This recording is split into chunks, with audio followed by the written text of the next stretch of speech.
As you know, I start each day and I end each day reading from the book of Proverbs. A lot of wisdom, a lot Yeah. of common sense, Yeah. and it acts as the steady guide for my life. Do you think that we're going to be able to keep them as excited and keep them involved? I do, doing logical things, like what was done with the bill. What is the thing that inspires you the most about what he's doing? Well, the fact that he actually is applying logic and common sense to the problems that we have.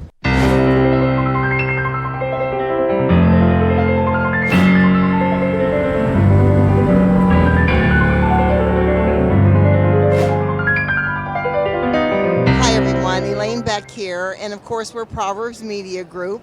I have my favorite guest, Dr. Ben Carson, with me, and he's only got a few minutes for us. But, I just want to tell you, Dr. Carson, I constantly get questions about you, and people come up to me and tell me that one of their favorite shows is every time I have you on. And you're just a remarkable person, and people look up to you. What advice would you give them with the new year and the new president or our renewed president coming in? Well, I would say pray for our country, pray for our president, the new administration. I mean, this is a big change, some of the things that are doing now. Right. Cleaning out some of the swamp creatures and Yep. Trying to get back on the right track. And I was talking to President Trump a couple of weeks ago, and I said, what are you taking that gives you all this energy? Because I want some of it. And he said, it's God. Oh, it is. I beat you to it. That's what he said. Oh, I love that. What a perfect message. So, what is the thing that inspires you the most about what he's doing?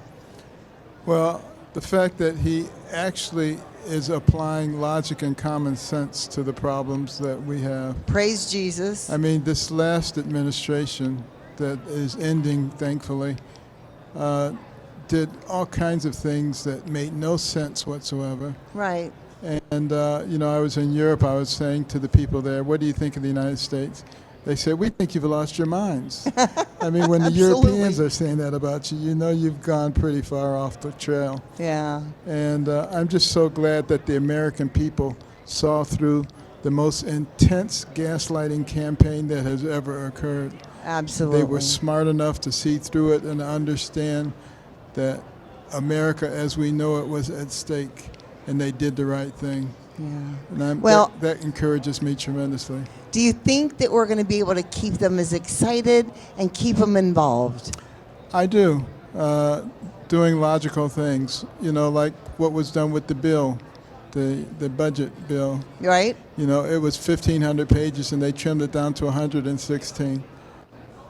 That's pretty miraculous, taking all that stuff out of it. Yeah. And I think they'll get it through.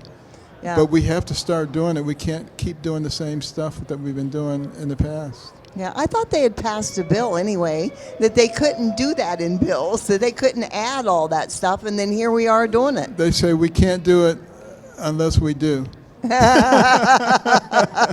a good way of putting it, because I'm sure that's the logic they were thinking. Exactly. Even though it's wrong, and you're right. And so I always say this and tell people, logic and wisdom and all of those things come directly from the Bible and from the Lord. Absolutely. And common sense is the greatest gift that you can get besides God's peace, promises, and eternity. And isn't that what Proverbs is all about? Absolutely. Common sense. That's right. And it's not very common anymore, but with people like you, hopefully we can spread it around. Well, we're working on it, as are you. And I can only hope to someday be before the Lord and say, well done. He'll say, well done, good and faithful servant, Amen. as will you. That's the best. Who are the people that you think that were put into the cabinet? Do you think that there are any of them that will have a problem getting through? It'll be somewhat contentious, but I think they'll get through. Good. Because I believe that the Republicans are going to be a little more united than sometimes they are, recognizing what we've just been through. Right. And I think people realize that we've got to change. we can't continue with the same old, and particularly in the justice system. Absolutely. We need to clean out the corruption that exists there. I think the rank and file is fine, but the leadership has been compromised. And unless we fix that, it's a domino effect and creates a lot of problems in other parts of the government. Yes, very true, very true. Well, who would you say you're the most excited about that's in the cabinet? Well, my pick for housing and urban development I knew that would come up. was Scott Turner. He worked with us well in the last Trump administration, particularly with the opportunity zones. He was all over the country talking to mayors and city councils and getting people excited about it. And, we raised somewhere between $50 and $75 billion in private sector money to pour into the economically depressed areas and lifted 500,000 people out of poverty. That's what needs to be done. Government needs to work with the private sector in logical ways that it's a win-win for everybody. Yeah, it is. I just think it's amazing that with the border going to be closed, and I was so thrilled this morning, I don't know if you heard this yet or not, about the fact that since President Trump got word about they were going to sell the fence. Oh, yes. So they've decided not to do that since they could get in trouble. Right. So praise the Lord, we don't have to start all over, and we'll have to put some back where they took it from, which is a cost to the people. But isn't that just like them, that their goal is to cost us more? Yeah, it was spiteful. Absolutely. To sell it for less than 5 cents on the dollar. Right. And know that it would impede the progress of putting a real wall up. And why are they so against walls? I bet a whole bunch of them have walls around their house or the place where they live. Absolutely. And the Vatican has walls, and the White House has walls. Right. And most countries have barriers and walls. And why would we be the only ones to open our borders and say, come one, come all, right, even though we can't support everybody? Right. Well, the saddest thing is all these people that they brought in, we can't send them back until we have a wall up, because they would just come right back across it again. That and the fact that we've got so many people that are homeless of our own, right, citizens that worked hard all their lives. I can't wait to see them finally get a roof over their head that isn't called a tent. And that's why it's called America First. Yeah. Think about your own. It's just like when you get on an airplane and they make the announcements and they say, in case of an emergency, your oxygen mask will drop down. Put yours on first. And then help your neighbor, because you won't be able to help your neighbor if you're asphyxiated, are you? No, not hardly, not hardly. But I'm really excited about what they've done. Do you have any questions for me? I'm just curious. I always feel like we have these wonderful conversations. Yes. Well, what excites you about the TPUSA movement? I'll tell you what excites me, that the young people are starting to realize that there is a good country that they live in. And they're starting to realize that they've been lied to about so many things. Absolutely. And that we have an opportunity as seniors.